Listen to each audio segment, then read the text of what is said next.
J'ai le goût de vous conter ce qui m'est arrivé la semaine passée. Mercredi, le client, il m'appelle puis il me dit « Bon, tu peux-tu t'en venir? Je voudrais mettre ma maison en vente, puis je voudrais qu'elle soit sur le marché demain. » Wow! Demain?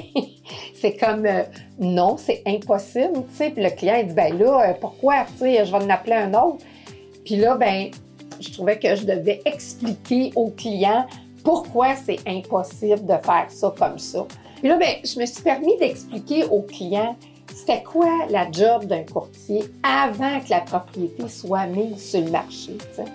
Je dirais que mon adjointe qui m'accompagne, ben Mélanie, des fois, elle fait 2 heures d'ouvrage pour me préparer à faire mon évaluation ou mon estimation de la valeur marchande, à me sortir mes documents, mon infolo, ma matrice graphique, l'ancienne fiche, les photos, l'ancienne déclaration vendeur, il faut tout nommer ça. Moi, j'arrive, le travail est déjà tout fait. Mais là, moi, j'ai 2 heures au moins d'analyse à regarder. Il faut que je regarde la propriété, il faut que je regarde les comparables. Ils ressemblent-tu, ils ne ressemblent pas? Il faut que je trouve des comparables. Après ça, moi, je fais toujours un tableau. Je veux absolument démontrer le marché actuel dans le secteur de la propriété à vendre. Fait que ça veut dire que je veux savoir le délai de vente moyen. Je veux comparer des maisons d'une même évaluation très semblable. Fait que le temps de monter mon tableau, c'est mon analyse. Aussi, après ça, j'ai le résultat de mes analyses. Mais là, après ça, quand il y a déjà 4 heures de fait, je pars, je m'en vais chez le client. Puis là, on s'assit et on jase. Puis moi, que ça prenne 1 heure, 2 heures ou même 3 heures. Si ça prend 3 heures, bien, c'est parce que c'est sûr que j'ai une grande pie.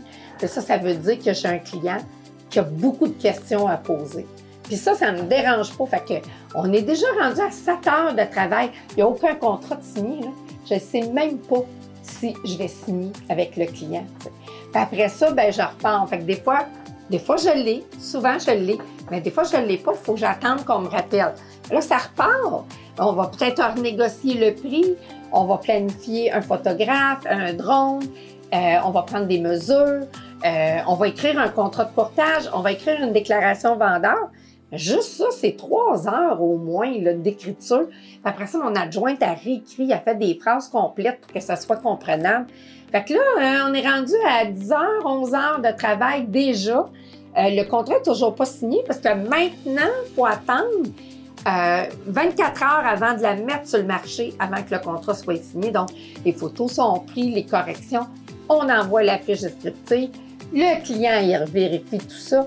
Ben, tu sais, il y a 15 heures de travail à faire pour peser sur le piton puis qu'elle soit sur centrise. Fait que c'est sûr que si tu m'appelles le jeudi ou le mercredi pour le lendemain, c'est impossible. Puis je vous le dis, je le ferai jamais parce que vous n'aurez pas une belle mise en marché. Je suis trop consciencieuse, puis minutieuse, puis peut-être têteuse pour faire ça comme ça.